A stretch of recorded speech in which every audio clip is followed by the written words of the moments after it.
favor. Vamos a continuar pues el mensaje el día de hoy en esta sección del capítulo 3, versículo 1 al 15, que tiene como título Dios controla los tiempos de la vida. Dios controla los tiempos de la vida. Habíamos mencionado la semana pasada que la persona apartada de Dios ve la vida como este territorio al cual entra para descubrir y conquistar. Y para esto, el ser humano tiene a lo menos ideas de lo que aspira, y en algunos casos planes muy detallados de lo que necesita hacer en tal o cual otro momento de su vida para lograr sus metas y así alcanzar la felicidad en la vida, alcanzar el propósito para la vida, una razón de ser y de vivir, pero solo para que a lo largo de la vida encuentre que sus planes y todo lo que había planificado y todos sus pues ideas de lo que él iba a hacer, lo que iba a hacer, no se dan como pensó, sino que encuentra giros y curvas, desvíos y cierres de camino y un sinfín de situaciones que nunca pensó, que nunca planificó, y en adición a todo esto, que el tiempo nunca para, que el tiempo nunca regresa hacia atrás, sino que continúa inexorablemente su camino hacia adelante, avanzando segundo a segundo, minuto a minuto, nunca cesando de moverse hacia adelante. ¿Podrá, pues, hicimos la pregunta, el hombre que está apartado de Dios obtener la felicidad, la llenura y el propósito en la vida? Y una vez más, ahora vamos a ver que Salomón nos dice que considerando los tiempos, las temporadas que vienen a la vida, que no, cuando el hombre está apartado de Dios, jamás puede llegar a obtener felicidad, jamás puede llegar a obtener llenura o propósito en la vida. Y lo que versículos 1 al 8 nos enseñaron es que hay un tiempo señalado por Dios para todo. Y acá recalco de que este es un tiempo señalado por Dios, como claramente lo vamos a ver en nuestro repaso en el versículo 11, cuando leemos: todo lo hizo Dios hermoso en su tiempo. Vemos pues entonces que cuando Salomón nos habla aquí acerca del tiempo, tenemos que diferenciar a qué tiempo se refiere. Y vimos que hay un tiempo que es el tiempo cronológico, ¿ok? Que es el que marca el reloj, es el que me indica que ya tengo que cortar el mensaje porque el estómago de ustedes no aguanta más. Es el tiempo que nos indica que el pastor Juan Carlos esta semana cumple 50 años. Es el tiempo cronológico que el 6 de diciembre, para que lo saluden, por favor. ¿Ok? Es el tiempo al cual miramos cada vez que está ya cerca a las 5 de la tarde y que nos toca salir, decimos ya nos queda poco tiempo para irnos a casa. Es el tiempo cronológico. Pero en adición a esto, y en particular en el pasaje que estamos viendo, vemos el uso de la palabra tiempo en el sentido de ocasiones, momentos o temporadas. Son tiempos que toman lugar, y como nos lo recalca aquí Salomón, son tiempos que toman lugar sin que nosotros podamos decir o hacer algo al respecto de ellos, y que básicamente en todo no tenemos en realidad la decisión final acerca de ellos. Mencionábamos la semana pasada si alguno de nosotros fue a quien su padre o su madre le preguntó el día que quería nacer, ¿cierto? Y dijimos no, a mí no me preguntaron mis papás cuando yo quería nacer, a ustedes tampoco, ¿cierto? Y también no se nos pregunta a nosotros el día que queremos morir, ¿cierto? No hay en realidad participación, son tiempos de la vida, son ocasiones. Uno no sabe cuándo. Incluso, déjeme decirle, el hombre, por ejemplo, hasta los padres que quieren planificar muchas veces la venida de un hijo, ¿cierto? Dicen, no, va a ser cuando estemos en nuestro tercer año de matrimonio, porque los primeros 3 años queremos trabajar así y asá, queremos que tú te desarrolles en tu carrera, queremos que llegues a tal posición, queremos ya haber llegado a mudarnos a tal vecindario, y de pronto cuando dicen, ok, ya es el tiempo de que tengamos hijos, la mujer no puede tener hijos. ¿Por qué? Porque no es en realidad un tiempo que está en nuestras manos. El hombre y la mujer quisieran pensar que sí, pero lo más pronto que el hombre y la mujer se den cuenta que los tiempos de la vida no dependen de nosotros, sino que soberanamente dependen de Dios, lo más pronto que esa persona va a estar, si es creyente, lo más pronto que va a empezar a disfrutar y a vivir la vida con plenitud. Y si no es una persona creyente, lo más pronto que se va a acercar al Dios soberano que le quiere dar un tiempo para salvación. Así que Salomón se va a enfocar en estos tiempos o temporadas de la vida. Y él pues ha reconocido que hay estos dos elementos. Sí, hay un tiempo cronológico y los tiempos. Pero también Salomón nos enseña que hay como un ritmo en la vida. Encontramos distintos tiempos y en realidad cada una de nuestras vidas ha pasado por distintas temporadas, ¿cierto? Aquellos de nosotros como el pastor Juan Carlos, por ejemplo, que ya está en medio siglo de vida, él ha pasado ya por un tiempo de infancia y por un tiempo de adolescencia y por un tiempo de juventud. Todavía piensa que está allí quizá. Por un tiempo donde empezó un hogar, por un tiempo donde crió niños que estaban infantes, bebés, y luego que ellos también fueron creciendo, y luego que llegaron a la adolescencia, y ahora le toca un tiempo donde ya está él y Adilia esperando por nietos, sin presión, Giancarlo y Alex. Pero que quizá ya es como la siguiente etapa en la vida. Y hay un ritmo, y es algo como que se puede ver en cada familia probablemente, ¿no? Que hay un ritmo de tiempos que viene, o en la vida de una nación también.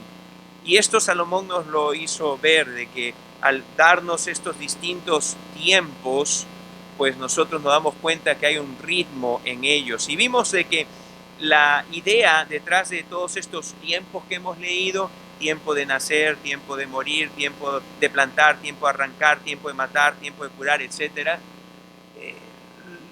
La razón de por qué nos lo ha presentado así Salomón es porque quiere mostrarnos a través de estas distintas actividades o tiempos, básicamente la entereza de la vida. Toda la vida está allí comprendida dentro de todos estos tiempos y empieza con los más fundamentales, el de nacer y el de morir, en la vida personal de cada uno de nosotros y también en la vida de una nación, porque dice y concluye su sección diciendo tiempo de guerra y tiempo de paz. Así que la intención de Salomón es hacernos ver que todo en la vida, todo absolutamente, proviene de la mano de Dios. Y entonces, lo que Salomón hace en los versículos 9 al 11, una vez que termina de hablarnos de todo esto, cosa de los tiempos y de poner esto en nuestras mentes, es que él vuelve a hacer la pregunta a la luz de todas las actividades que tiene el ser humano durante su vida. Pero ahora añadiendo a esto el hecho de que hay tiempos en la vida. ¿Cómo afecta esto? ¿Cómo se relaciona esto? Porque el ser humano desde que nace hasta que muere está haciendo o llevando alguna actividad. ¿De acuerdo? Aún hasta el que está retirado está haciendo alguna actividad, aunque sea que se sienta delante del televisor a simplemente darle ejercicio a su dedo. ¿Ok? Pero está haciendo alguna actividad. Y entonces es que a la luz de todas las actividades humanas y considerando ahora este nuevo factor en la ecuación, ¿ok? Es que Salomón dice, ok, analicemos a la luz de los tiempos que a todos nos toca vivir y en los cuales todos nosotros vivimos, cómo pues entonces nuestras actividades, el trabajo que llevamos a cabo durante toda la vida, cómo es que todo eso se relaciona y hagamos la evaluación que es la que nos interesa. ¿Puede entonces a la luz de todo ello el hombre llegar a tener felicidad cuando se mantiene apartado de Dios? Y Salomón dice, no, no es posible, no lo hay. Así que Salomón, antes de decirnos que hay un mejor camino, Salomón lo que hace es que él quiere dejar muy en claro, para que a nadie le quede ninguna duda, de que todos los tiempos provienen de la mano de Dios. Y el versículo 11 dice, todo lo hizo, ¿quién? ¿Quién ha hecho todo? Dios, ¿ok? Todo lo hizo, dice, hermoso en su tiempo. Y cuando usted lee esa palabra hermoso, quizá usted responde instintivamente con algo de escepticismo, como diciendo, pero un momento, acabamos de leer que hay un tiempo incluso para que haya muerte. ¿Eso es un tiempo hermoso? O un tiempo de guerra. ¿Ese es un tiempo hermoso? We are past that, by the way, en el outline.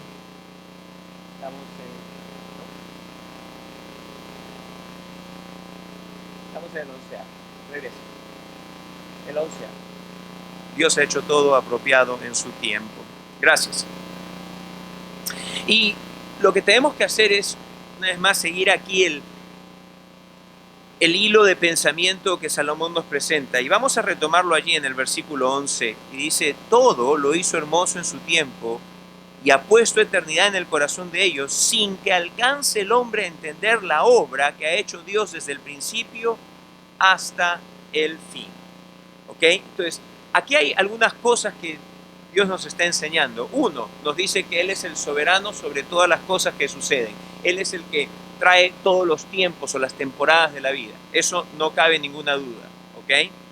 Pero también dice que le ha dado al ser humano, dice, la capacidad de entender de que hay algo más allá de esta vida bajo el sol. ¿Se recuerda? Esa es la frase que Salomón utiliza, la vida bajo el sol. La vida, se podría decir, terrena. Y Salomón nos dice, todo ser humano entiende que hay algo que va más allá que esta vida terrena, que esta vida de lunes a lunes, de levantarse y de ir al trabajo y de luego de trabajar venir a casa y de arreglar la casa y de cocinar y de irse a dormir para al día siguiente volverse a levantar y seguir con el mismo ciclo. Que hay más que eso. Todo ser humano entiende que hay algo que va más allá. ¿Ok? Y dice, pero sin embargo, dice, versículo 11 también, ¿ok? El hombre no llega a alcanzar o a entender la obra que ha hecho Dios desde el principio hasta el fin. Dice, aunque el ser humano por Dios tiene la capacidad de entender que hay algo más allá y que esta vida no se lo provee, el hombre en realidad no llega a ver todo lo que Dios está haciendo. ¿Por qué? Porque lo que Dios está haciendo, como Él es el eterno y Él es Dios, y Él puede ver lo que está haciendo desde el principio hasta el fin, ¿ok? Desde Génesis, desde que leemos en Génesis 1.1, en el principio creó Dios los cielos y la tierra, hasta el último versículo de Apocalipsis, donde se nos presenta el fin de todas las cosas. Dios puede verlo todo. Y cuando Dios lo ve todo como este gran, por decir así, mural de la historia, Dios puede ver que todo absolutamente es hermoso, porque lleva desde el principio hasta el fin a algo glorioso. La redención de aquellos que Él ha escogido para estar con Él por la eternidad. La exaltación de cuán grande y misericordioso y un Dios de gracia es Él. Y todo encaja en su tiempo, pero nosotros que tenemos esta perspectiva limitada por el tiempo cronológico y que no tenemos ni siquiera muchas veces el conocimiento de lo que Dios ha estado haciendo en la historia, y desconocemos también muchas veces lo que Dios va a hacer en lo que va a ser la historia para el futuro, ¿ok? Entonces nosotros no llegamos a comprender lo hermoso de todos los tiempos que Dios trae. ¿Se da cuenta? Nosotros no tenemos esa capacidad. Dios ha querido limitarlo así todo. Y Él nos va a decir la razón por la cual Él lo limita. Pero Dios quiere que entendamos todos esto. Todo ser humano tiene la capacidad de poder entender que tiene que haber y hay algo más. Es como esto que está dentro de su ser, que como cuando usted tiene una astilla que le fastidia y le fastidia y le fastidia, todo ser humano tiene en su ser, en su mente, en su ser interno, como esta astilla que sabe que hay algo más detrás de todo, que hay algo más, que esto no es todo, que el hombre no es que solamente vive para morir y después dejar de ser y hacerse puff. No, sino que hay algo más. Dios ha puesto eso en todo ser humano. En todo ser humano. Y es por eso que es universal en toda cultura, en todo tiempo, de que han habido culturas y grupos humanos que siempre han tenido esta idea de qué es lo que pasa después de la muerte. No hay grupo humano que no tenga que lidiar con eso, porque Dios universalmente ha puesto eternidad en el corazón de ellos, en sus mentes, en sus pensamientos, de que hay algo que trasciende la vida terrena, que hay algo más allá de la vida terrena. Bueno, y nos detuvimos la semana pasada para poder pensar un poco más acerca de Dios y su obra soberana acerca de los tiempos. Pues nos va a hacer bien a nosotros los que somos creyentes en particular de entender la obra soberana de Dios acerca de los tiempos. Y vimos que hay un tiempo señalado para todo lo que acontece y que esto implica que Dios soberanamente determina acontecimientos o cuando en su sabiduría Él lo permite, Él integra las determinaciones y actos voluntarios de seres humanos para hacer su propósito. Y vimos el ejemplo del rey Acab en Primera de Reyes 22, 1 al 39, y nos tomamos un buen tiempo. Fuimos para ver cómo Acab, él escuchando lo que el profeta de Dios le dijo, de que él iba a morir, que él iba a salir a la guerra, pero no iba a regresar, y que habían un montón de otros profetas falsos que le decían, tú vas a ir y vas a regresar. ¿Ok? Se recuerdan que Acab, escuchando de que él no iba a hacer, él quiere tomar ciertas decisiones para asegurar de que él iba a regresar. ¿Se acuerdan? ¿Y qué es lo que Acab hizo? Acab, en compañía del rey de Judá, le dice, ok, tú vístete como rey, yo voy a ir vestido como una persona normal del ejército. ¿Ok? Y él probablemente lo hizo porque tenía presente lo que el profeta de Dios le había dicho, que él iba a morir, y sabía pues de que el ejército enemigo iba a buscar al rey. ¿Ok?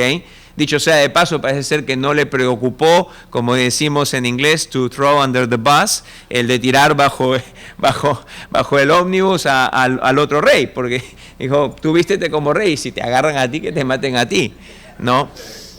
Pero bueno, resulta que todo eso toma lugar y efectivamente la instrucción del ejército enemigo, del general del ejército enemigo, del rey del ejército enemigo, dijo, solamente busquen al rey.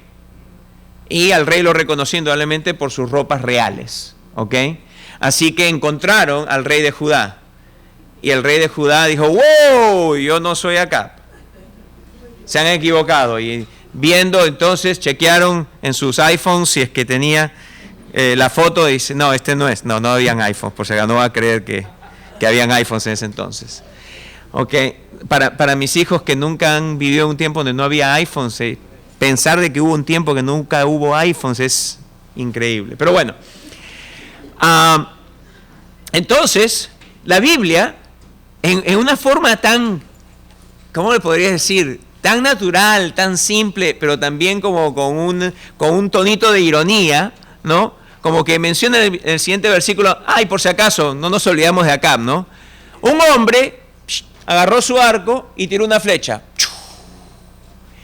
Y mírame tú, como diría la gente sin Cristo, las que no creen en Dios, los que no creen que Dios es soberano. ¡Qué mala suerte! Porque justo le cayó a Acab. Y aunque Acab tenía una malla protectora de metal para que no le caiga nada en sus órganos vitales, justo resulta que entre la unión y la unión, por ahí, ¡qué mala suerte! Le cayó la flecha. ¡Qué mala suerte! Es lo que diría la persona que no cree que Dios controla todo. Pero conforme a la palabra de Dios, ya que Él es soberano y el que determina todo.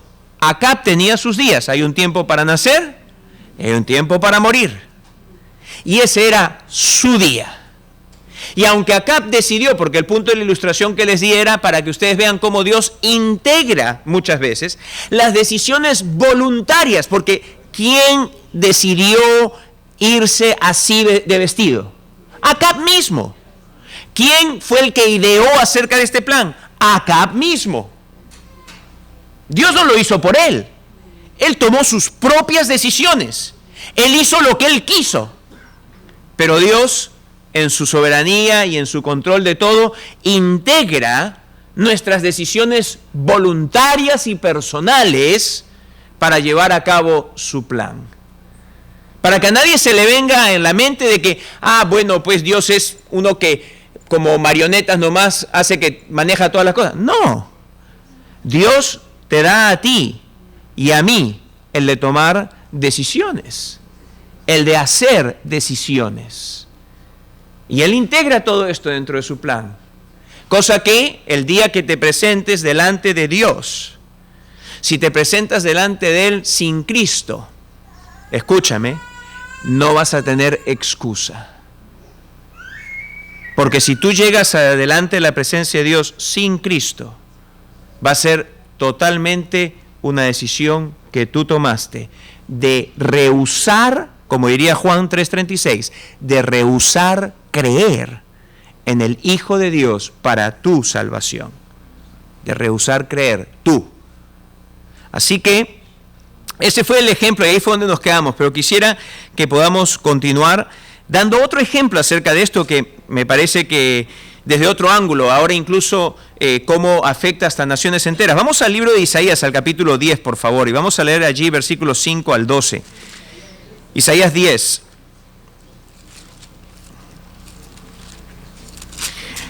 Aquí vemos que Dios va a traer castigo en la forma de un conflicto armado hacia Israel. ¿Ok? Dios quería castigar a Israel, porque Israel, las personas que componían Israel, en su mayoría estaban apartadas de Dios. ¿Ok? Desobedientes y rebeldes para con Dios. Eran muy religiosas. Déjeme decirle, eran gente muy religiosa. Paraban en el templo, es como decir hoy en día que hay iglesias que están llenas con miles y miles de personas. ¿Ok? Que se van a la misa, que se van al servicio, que están en un templo o algún otro tipo de reunión.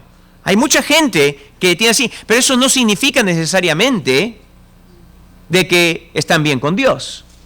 En el tiempo de Isaías, el templo y por decir así, los centros donde se reunían para adorar estaban llenos. Había mucha gente religiosa, pero su corazón estaba apartado. Eso es a lo que Dios le llama, de labios le honran, pero su corazón estaba apartado de Él. O sea, que es posible estar sentado aquí, por ejemplo, en esta iglesia, y usted tener un acto de presencia y pensar incluso que usted está haciendo algo por Dios o para Dios, y en realidad estar totalmente separado de Dios. ¿Ok? Pero en Isaías 10, entonces, leemos que Dios quiere traer un castigo sobre la nación de Israel, y lo que Dios iba a hacer es que Él iba a utilizar a otra nación para hacerlo. ¿Ok? Pero esa nación lo va a hacer voluntariamente también. Y vamos a ver ambas cosas allí. Leamos por favor, versículo 5, dice: «Oh Asiria, vara y báculo de mi furor». Dios está hablando y toma la nación de Asiria y dice: tú vas a hacer para mi furor la vara y el báculo, es decir, a través tuyo mi furor sobre Israel se va a desatar. ¿Ok? Ojo, Dios dice: tú eres mi báculo, mi vara y báculo. ¿Ok? Báculo es como un cetro. ¿Ok? Es como un cetro. ¿Ok? Entonces dice: en su mano he puesto mi ira. Dios dice que la ira de Él sobre la nación de Israel estaba en la mano ahora de Asiria. Asiria iba a ser su instrumento para castigo. Le mandaré contra una nación perdida. Dice que Dios es el que está mandando. Le mandaré contra una nación perdida y sobre el pueblo de mi ira le enviaré. Iba a ir contra el pueblo sobre el cual Dios estaba airado. para que quite despojos y arrebate presa y lo ponga para ser hollado como lodo de las calles. Pero mira el versículo siguiente, aunque él, es decir, Asiria, aunque él no lo pensará así, ni su corazón lo imaginará de esta manera, sino que su pensamiento será desarraigar y cortar naciones no pocas. Porque él dice, mis príncipes no son todos reyes, no es Calno como Carquemis y Amad como Arfat y Samaria como Damasco. Entonces, acá Dios nos deja ver de que los gobernantes, los líderes de Asiria, tenían en su mente sus propios planes. Ellos decían, miren, nosotros somos varios acá, y no somos acaso todos nosotros en realidad como reyes, no debiésemos de tener cada uno de nosotros nuestras propias ciudades. Ellos tenían planes expansionistas, ellos tenían planes de conquista. Ellos no estaban pensando, Dios nos ha llamado para hacer su ejército, para traer juicio sobre Israel, porque Israel se ha apartado. No, a ellos no les pasaba para nada en lo absoluto esto en la mente. Ellos tenían sus propios planes de por qué iban a atacar a Israel. Y era porque querían anexar las tierras de Israel para que así sus príncipes fuesen como reyes sobre la tierra de Israel. ¿Se da cuenta? Eso es lo que ellos querían hacer. Así que continuamos leyendo, versículo 10. Como halló mi mano los reinos de los ídolos, siendo sus imágenes más que las de Jerusalén y de Samaria. Como dice a Samaria y a sus ídolos, no haré también así a Jerusalén y a sus ídolos. Y ellos, que Asiria en este caso, que ya habían derrotado a estas otras ciudades, ¿ok? Y que en la perspectiva de ellos, sus dioses no la habían protegido, así también veía ellos que Samaria, que estaba en Israel, y que Jerusalén no serían ningún obstáculo, que los dioses de Samaria y de Jerusalén no podrían contra los dioses de Asiria. ¿Ok? Ellos ya tenían planeado ir a hacer guerra y pensaban que iban a vencer. Versículo 12. Pero acontecerá que después que el Señor haya acabado toda su obra en el monte de Sión y en Jerusalén, es decir, que Él haya derramado su ira, castigará el fruto de la soberbia del corazón del rey de Asiria y la gloria de la altivez de sus ojos. Y ahí está. Dios dice, ok, voy a usarte como mi siervo. Tú vas a ser mi vara y mi báculo para derramar mi furor sobre Israel, pero te voy a castigar.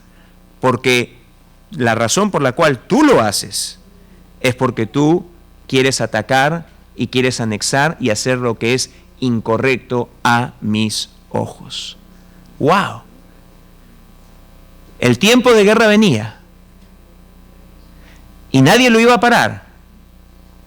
Y Dios trae las decisiones personales, en este caso el rey de Asiria y de sus consejeros, y de todos sus generales, trae esto a su plan y lleva a cabo su plan. Dios es el soberano y el que controla absolutamente todo. Ahora, algo más que implica el que Dios es el que ha hecho todo hermoso en su tiempo, que Él es el responsable, a quien se le atribuye todos los tiempos, es que hay de parte de Dios una administración sabia y regular y ordenado de todo en la vida, sea grande o sea pequeño, para mover toda la historia hacia el fin que Él ha declarado desde el principio. Y esto implica que no hay ninguna contingencia que pueda detener a Dios. No hay nada. El señor de Corea del Norte, ¿cómo lo llama el presidente Trump? Little Rocket. Rocketman. Little Rocketman. Ahí está. Little Rocketman. Ahí está Trump y ahí está este hombre.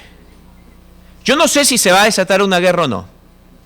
Nadie lo sabe, en realidad. ¿Ok? Pues quiero recordarles una cosa. Por favor, entiendan esto. Cuando los hombres han pensado que no va a haber guerra, viene la guerra. ¿Y cuántas veces cuando los hombres han pensado que va a haber guerra, no hay ninguna guerra? Solamente para que usted tenga claro, señores, sí, hay una participación humana, pero la determinante es la mano de Dios. Esa es la determinante. Y la cosa es que si se da una guerra allí, o una guerra allá, o una peste aquí, o algo por allá, que se caiga la bolsa de valores, que dicen, no, ahora todo está subiendo y subiendo y subiendo, en 3 meses subió 40%, bueno, pero mañana se puede caer. ¿O es que ya se olvidó del 2007 y del 2008? Que los precios cayeron en las casas 50%. ¿Se olvidó ya? Lo más probable es que sí. Pero déjeme decirle una cosa. Déjeme decirle, por favor, y preste atención. No hay nada que detenga el plan de Dios. No hay nada que demore el plan de Dios. Todo en el plan de Dios está en el segundo. Nada está retrasando el plan de Dios. Nada está adelantando el plan de Dios. Dios está llevando todas las cosas a través de su manejo de las cosas pequeñas y de las cosas grandes, lo de que está manejando a través de tu vida y la vida de toda una nación y de todas las naciones del mundo. Dios está trayendo todo absolutamente en su plan, en su tiempo, sin que ni siquiera esté tarde una milésima de segundo. Nadie puede detener o apresurar la mano de Dios. El libro de Isaías, esta mañana fue leído por el pastor Juan Carlos en el capítulo 46. Es justamente el pasaje que quiero que vayamos ahora, el capítulo 46, versículo 8 al 11, para que usted vea a través de lo que tomó lugar allí, una vez más, en la vida del profeta Isaías y en su tiempo, que Dios, nadie lo va a parar ni apresurar. ¿Ok? No hay contingencia que pueda de alguna forma alterar el curso del plan de Dios y los tiempos en los que se dan. 46, versículo 8 al 11, mire lo que dice: acordaos de esto y tened vergüenza, volved en vosotros, prevaricadores, acordaos de las cosas pasadas de los tiempos antiguos, porque yo soy Dios y no hay otro Dios, y nada hay semejante a mí, que anuncio lo por venir desde el principio, y desde la antigüedad lo que aún no era hecho. Detengamos ahí por un instante, por favor, porque a veces lo podemos leer con tanta rapidez y no saborear lo que está allí. Es como mi esposa, por ejemplo, cuando ella come algo, le gusta saborearlo, ella me dice, tú comes muy rápido, me dice, ella va con calma y va saboreando las cosas. Y hay que tomar su tiempo, ¿cierto? Aquí vemos que Dios llama a toda persona a que reflexione en algo. El único que ha venido anunciando desde el principio de la creación, lo que va a suceder en el futuro, ese es Dios. No hay ningún otro. Dice, debiesen los hombres de mirar hacia atrás la historia, ver lo que Dios dijo, dice, y ponerse a pensar, a ver si hay otro Dios, o siquiera alguien semejante a Dios, para que se den cuenta que no hay otro Dios, y tampoco hay nadie semejante a Dios, que haya dicho desde el principio lo que va a hacer. No lo hay. No hay tal. Y entonces él dice lo siguiente. Continúa, dice, que digo, Dios está hablando, mi consejo permanecerá y haré todo lo que quiero. Que llamo desde el oriente al ave y de tierra lejana al varón de mi consejo. Y acá está hablando específicamente de un personaje que aún no había probablemente ni nacido. ¿Ok? Que es Ciro el rey, al cual, dicho sea de paso, lo menciona por nombre en el capítulo 45, versículo 1, cuando dice, así dice a Jehová a su ungido, a Ciro, al cual tomé yo por su mano derecha. ¿Ok? Dios está anunciando, por si acaso, va a haber un hombre que se llama Ciro, Y ese va a ser el hombre que yo voy a utilizar una vez más para llevar a cabo mis propósitos. Y mire cómo termina esto. Yo hablé y lo haré venir. Lo he pensado y también lo haré. Allí no hay lugar a contingencias. Allí no hay a menos que. ¿Ok? Sino que Dios dice, lo piensa, señores, es un hecho. Y la mano de Dios nadie la detiene. Absolutamente nadie. El día de hoy hay personas que dicen que salen a evangelizar porque quieren apresurar el retorno de Cristo.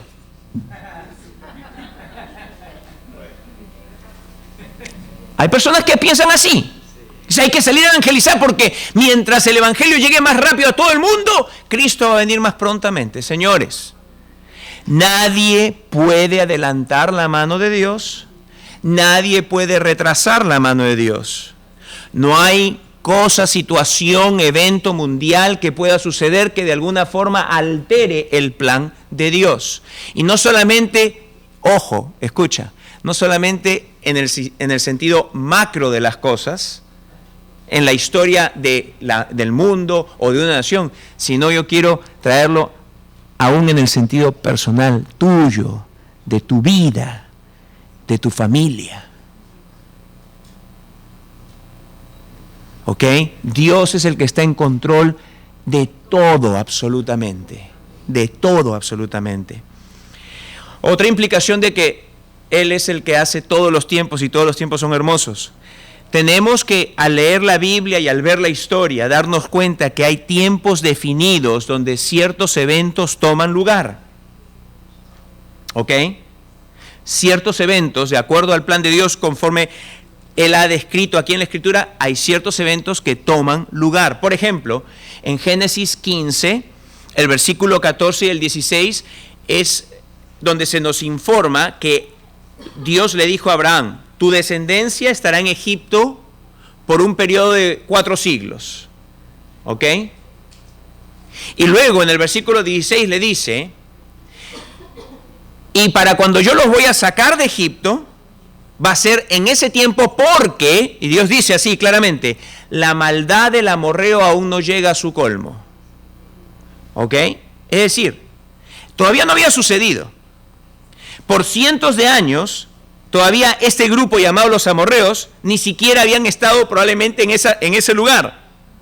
Pero Dios dice de antemano, más de 400 años antes, Dios dice que va a haber un grupo de personas que va a necesitar ser juzgada y castigada por Dios de tal forma que recién allí en ese instante es que Él piensa sacar al instrumento por el cual va a traer ese castigo. Y en este caso es los descendientes de Abraham. Y dicho sea de paso, cuando entonces entran a la tierra, lo que se encuentra es este grupo de personas, todas relacionadas a los amorreos, a los cuales Dios dice, tienes que exterminar, porque su maldad había llegado a tal punto que sería nocivo dejarles aún vivos en la tierra. Otro ejemplo, Gálatas 4:4 dice que hay el cumplimiento del tiempo. Dice que cuando llegó el cumplimiento del tiempo, Dios envió a su Hijo. ¿Ok? ¿A qué se refiere con ello? ¿A qué se refiere este cumplimiento del tiempo? Bueno, una vez más, Dios es el que, una vez más, Él controla todos los tiempos. Bueno, no sé si usted sabe por qué Jesús vino cuando Él vino. Jesús no podía haber venido antes y Jesús no podía haber venido después. No sé si usted se da cuenta de ello. Jesús tuvo que venir el tiempo que Él vino y no pudo haber otro tiempo, ni habrá otro tiempo. Ese fue el tiempo. Y usted pregunta, ¿pero por qué? ¿Acaso Dios no pudo haberlo enviado antes? ¿Acaso Dios no pudo? Por supuesto que sí, pero Dios tenía un tiempo.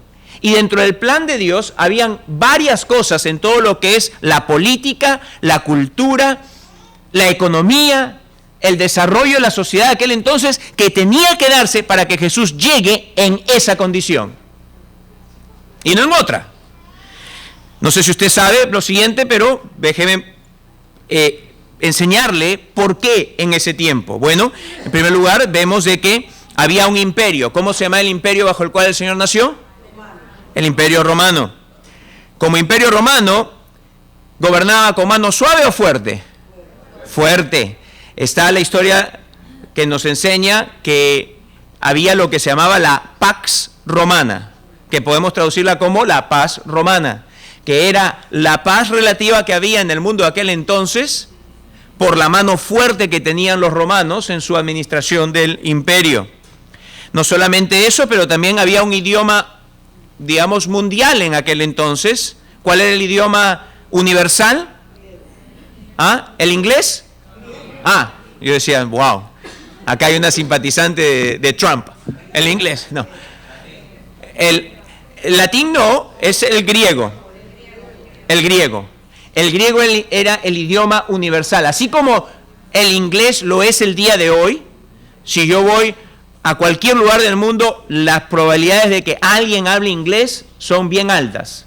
Pero de que alguien hable peruano o que alguien hable dominicano son aún menores todavía, ¿ok? Aunque hay varios dominicanos hasta en Alaska están metidos los dominicanos, ¿sí? No sé cómo hacen, pero ahí están. Bueno, entonces, había un idioma universal. ¿Por qué es importante que habido un idioma universal? ¿En qué idioma fue escrito el Nuevo Testamento y a qué idioma había sido traducido el Antiguo Testamento en lo que conocemos como la Septuaginta? ¿A qué idioma? Al idioma griego. Entonces, significaba que para que haya una diseminación en un mundo donde no pone, a ver, dime Google, ¿cómo se dice miel en inglés? Honey. No había traductores. ¿Cómo llegar a distintos lugares del mundo si no había traducción? Bueno, pero si todos hablaban griego, que era el idioma, como se conocía el idioma griego koiné, el koiné, la palabra koiné significa el común, el griego del pueblo, entonces ya estaba traducidas las escrituras. ¿Lo podían comprender las personas, sí o no? Sí. Claro que sí. Era su momento. No solamente eso, pero también había sucedido lo que se llama la diáspora. ¿Qué es la diáspora? No es un jabón. ¿Ok? ¿Qué cosa es la diáspora? ¿Ah? La dispersación. ¿De quién? ¿Quién fue dispersado? Los judíos. Debido a una y otra razón, los judíos se encontraban dispersados por todo el Imperio Romano. Y donde habían 10 varones judíos, ¿qué había? Una sinagoga. Lo cual significa, como vemos en el libro de los Hechos, que el apóstol Pablo, ¿a dónde iba primero para empezar a predicar? A la sinagoga. Ya se había diseminado. Ya habían los lugares preparados donde iban a llegar los mensajeros de Jesucristo para predicar a Jesucristo en un idioma que todos pudiesen entenderle. Y dado que había esta protección del Imperio Romano por la Pax Romana, en una forma segura. Fue en su tiempo, en el cumplimiento de los tiempos. Pero no solamente eso, sino que en aquel entonces no habían aviones. ¿Cómo viajaba la gente? En Dodge, patas. O en barco. Camello, probablemente, no lo sé. Y si es el burrito tabanero, mejor. Pero bueno, la cosa es que vemos que el Imperio Romano tenía las más excelentes vías de comunicación que ningún otro imperio tuvo. Las más excelentes vías de comunicación. El Imperio Romano desarrolló 85.000 kilómetros, 53.000 millas, pues mi esposa me está diciendo, no digas, o utiliza el métrico o el otro, entonces he utilizado los dos, 53.000 millas, 85.000 kilómetros, ¿ok? De caminos empedrados, que hasta el día de hoy, si usted va por Europa, usted puede de pronto entrar y está en una vía romana, que hasta el día de hoy son usados porque eran de bajo mantenimiento, no necesitaban reparación, porque una vez que ponían la piedra ahí, la piedra se quedaba ahí. ¿Ok?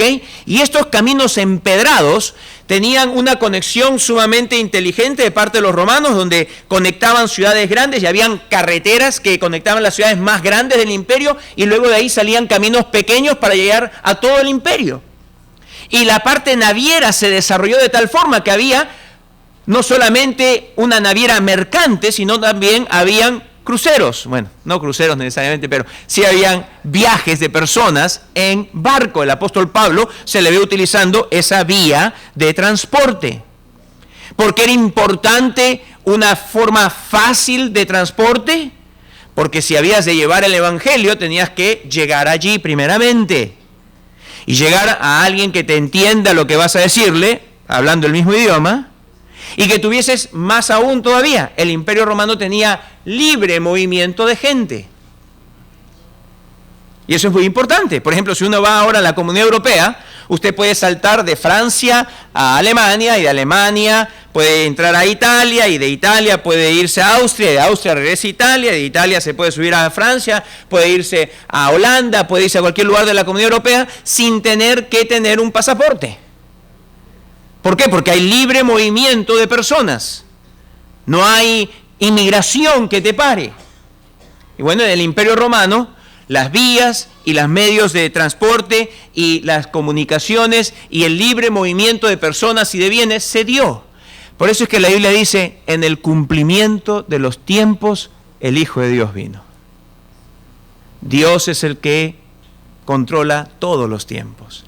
Y todos son hermosos, todo es hermoso en su tiempo.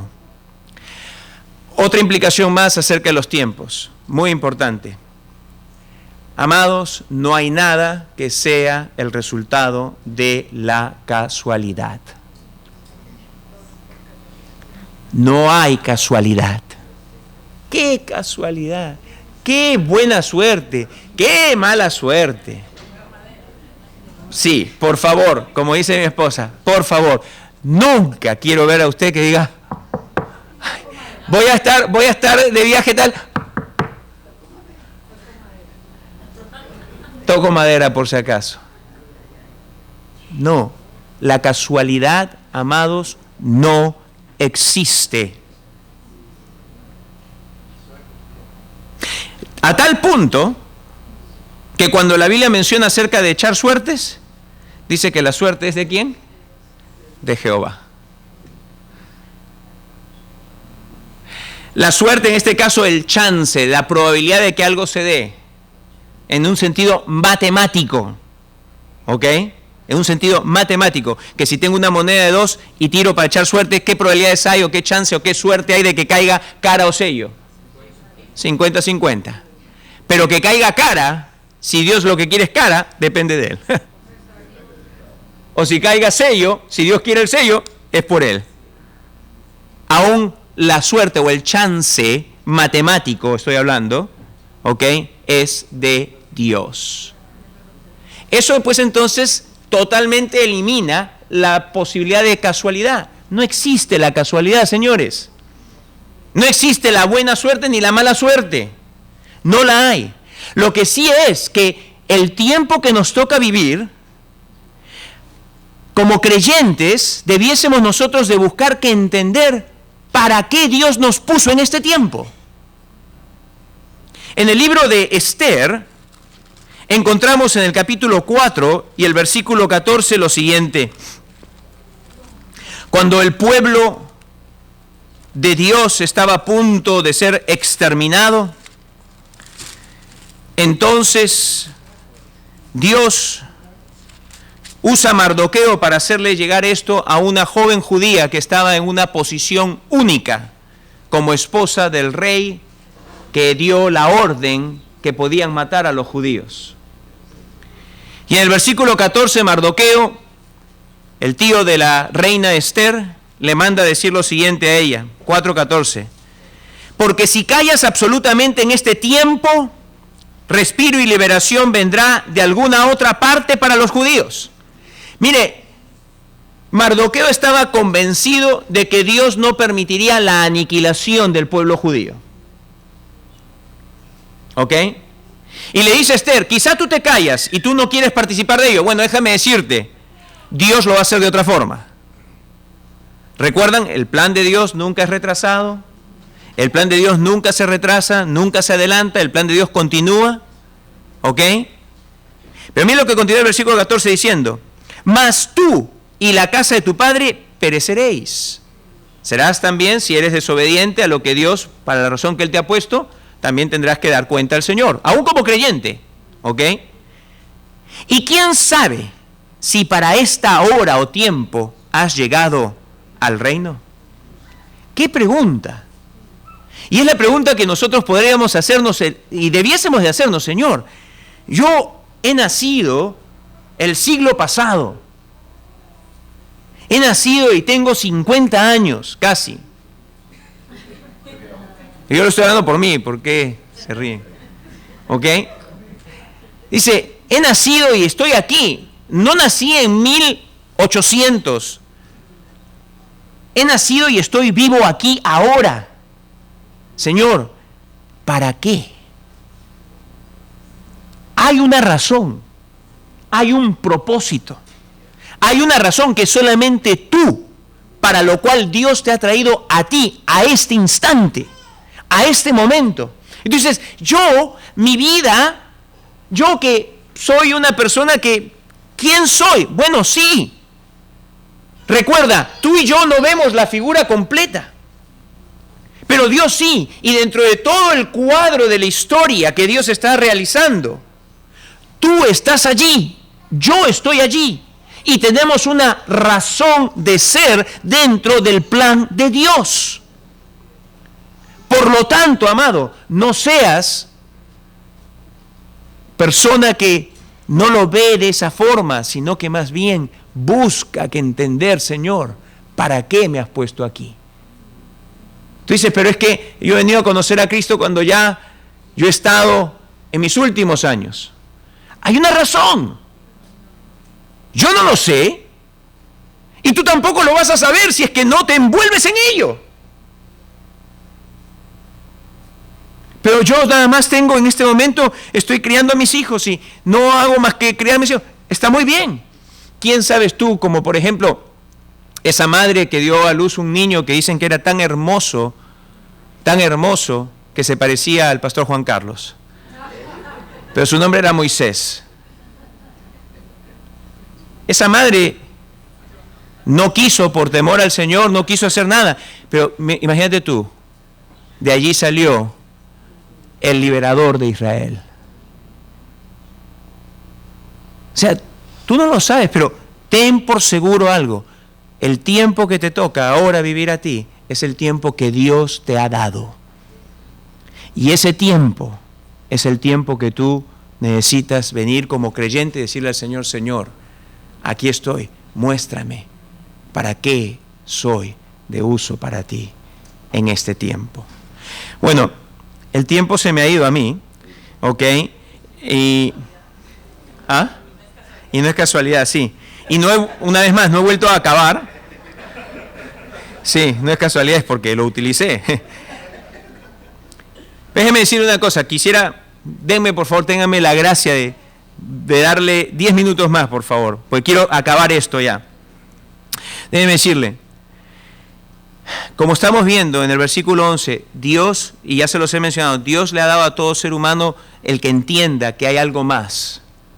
Pero el ser humano desconectado de Dios, ni siquiera se le va a pasar por la mente acercarse a Dios y decirle, Dios, ¿para qué estoy acá? Al creyente sí, pero el que no es creyente no, ¿ok? Y más bien, el ver los tiempos de la vida y que los tiempos de la vida a veces entorpecen sus planes, lo lleva a la frustración. La persona sin Cristo, cuando tiene que lidiar con la realidad de que hay tiempos o temporadas en la vida que no encajan en su plan. Hani, la esposa, espera al marido, dice, tengo buenas noticias para ti. Dice, ¿qué pasa? Estoy esperando un bebé. La esposa totalmente alegre. Y él dice, ¡no puede ser! Justo ahora que teníamos planeado comprar el auto. Ahora no va a poder ser. ¿Cómo es posible? ¿Cómo que cómo es posible? Tú bien sabes cómo es posible.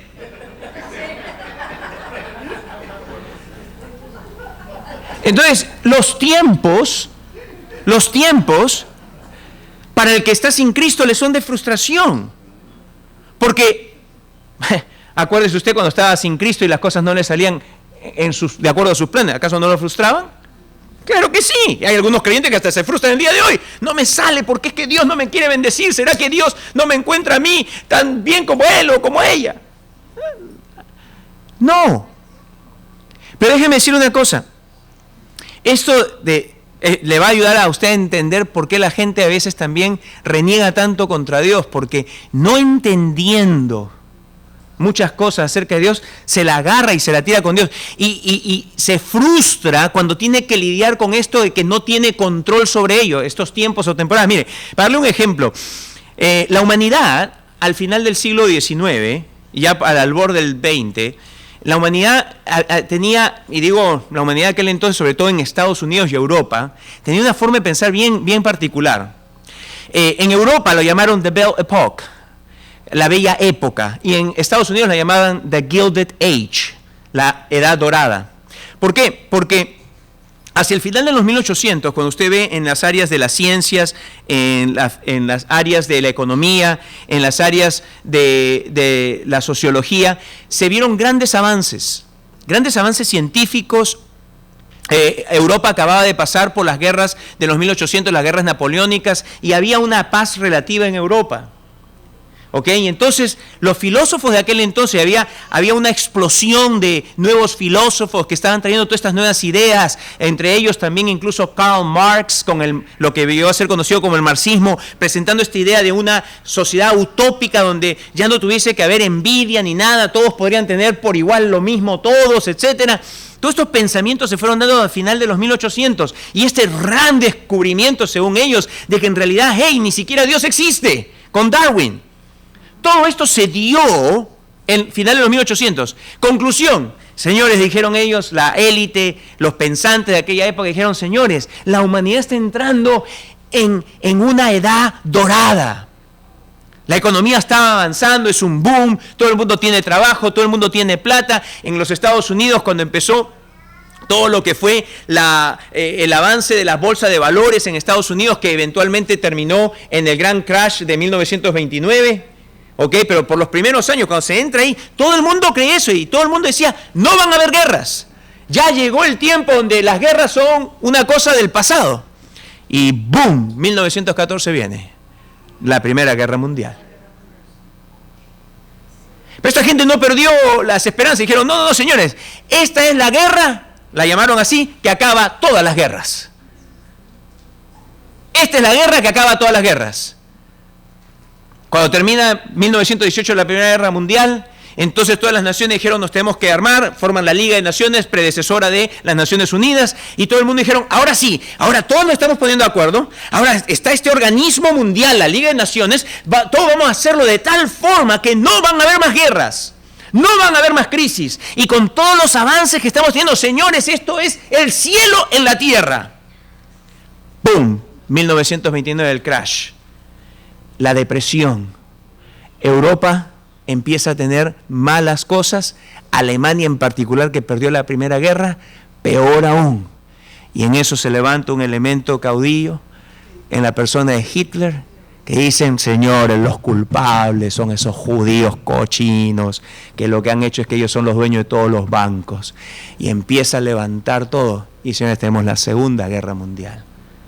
El siglo que de acuerdo a ellos, de acuerdo a como ellos leían los tiempos, que debía haber sido la bella época, la edad dorada, donde no iban a haber guerras, donde no iba a haber nada, donde ahora era utopía, cielo en la tierra, el marxismo debía expandirse, el leninismo iba a traer toda una igualdad, señores, donde todas estas nuevas corrientes filosóficas iban a traer al ser humano a su realización, y señores, qué Dios ni qué Dios, ciencia solamente. Con todo eso, el siglo XX es el siglo más sangriento en la historia de la humanidad. Producto y resultado de todas las acciones humanas, pero todo incluido dentro del plan de Dios. Absolutamente. Así es pues que el ser humano, apartado de Dios, se frustra. No puede lidiar con que hay tiempos en la vida. Le frustra que no se lleven a cabo sus planes. Pero ¿por qué hace Dios esto? Versículo 12 al 15, y con eso terminamos.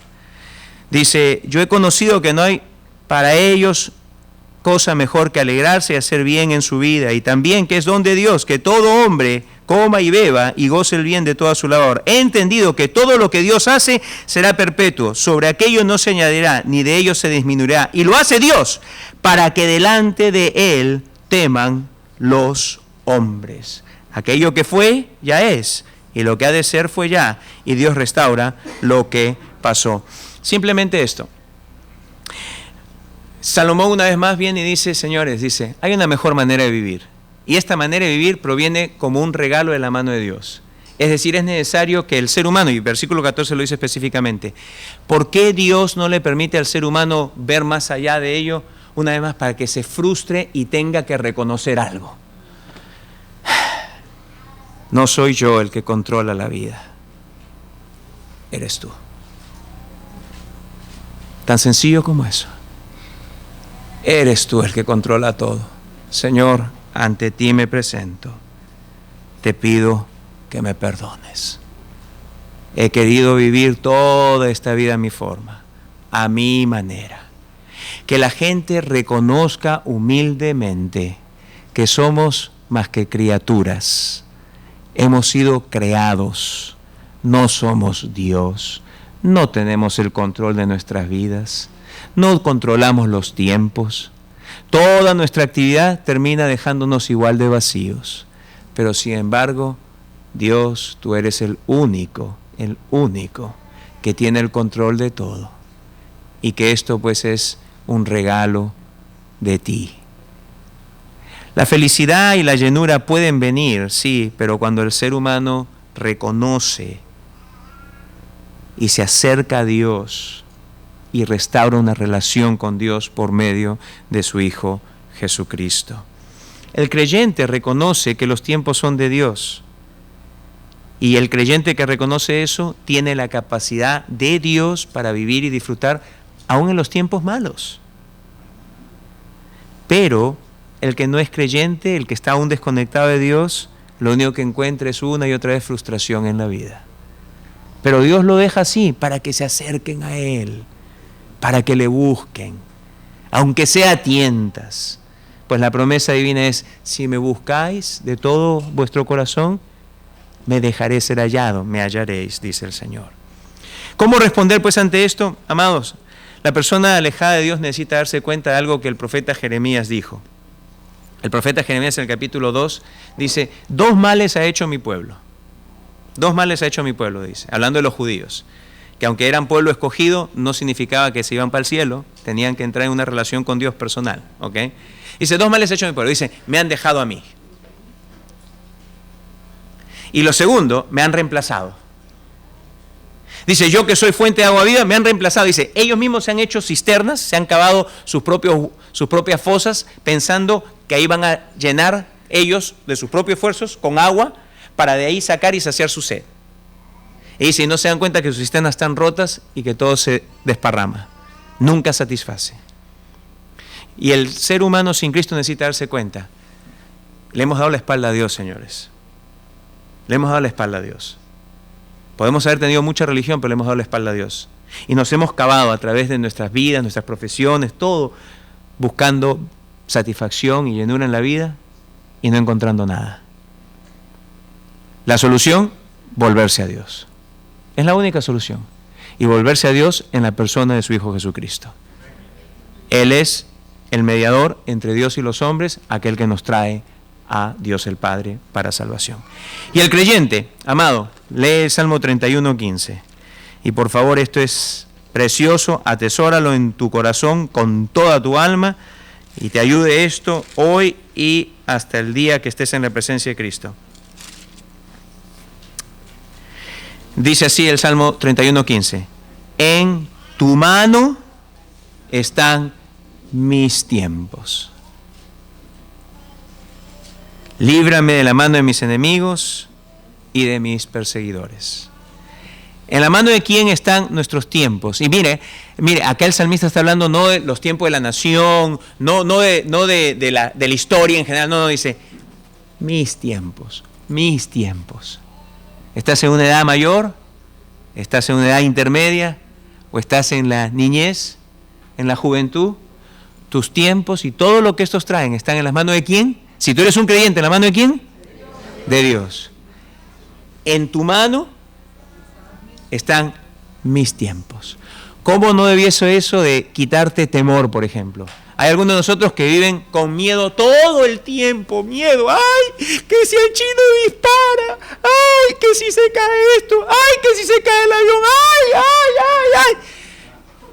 ¡Qué miedo! Toda la vida le da miedo, toda la vida. Nunca quiere mover un dedo porque ¡ay, no! Pero si en la mano de Él está tu tiempo, ¿de qué te preocupas? ¿De qué te preocupas? ¿De qué tienes miedo? ¿De qué?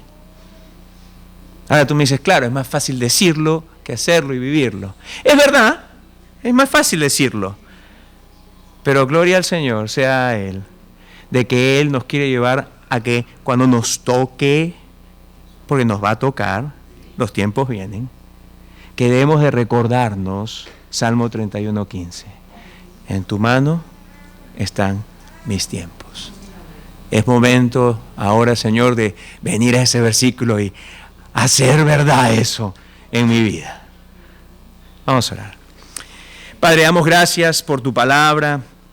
Gracias, oh Señor, porque por medio de ella somos bendecidos, somos enseñados, no solamente para el momento presente, sino también para aquellas circunstancias que nos esperan mañana. Pero Señor, como dice tu palabra en el libro de Proverbios de la mujer que confía en Jehová, dice, ella ve hacia el futuro, ve hacia el mañana y dice, no tiene ningún temor de ello. Y Señor, hay tantas cosas por las que el mundo, los que no te conocen, tienen miedo y temor.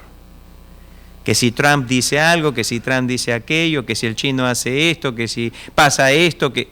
Señor, bueno, en fin, los que están sin Cristo, porque están sin Cristo. Pero nosotros, Señor, no queremos que sea así. Pues sabemos y confiamos que en tu mano están nuestros tiempos. Y por eso el salmista dijo, líbrame entonces. ¿Has traído esto? Él reconocía que los tiempos, en el caso de él específico, de difíciles, angustiosos, donde tenía perseguidores y enemigos que lo estaban buscando, sabía que venían de tu mano, pero también sabía que tu mano podía protegerle. Y así es como debemos aprender nosotros, en los momentos difíciles y angustiosos, de reconocer, vienen de tu mano, pero también reconocer que en tu mano estamos y que tú nos puedes proteger en ellos. Oh Dios bendito, obra en nuestras vidas, en nuestros corazones, para poner nuestra confianza en ti solamente. Bendito y alabado seas tú, hoy y por siempre, en el nombre de Jesucristo. Amén. Vamos a celebrar.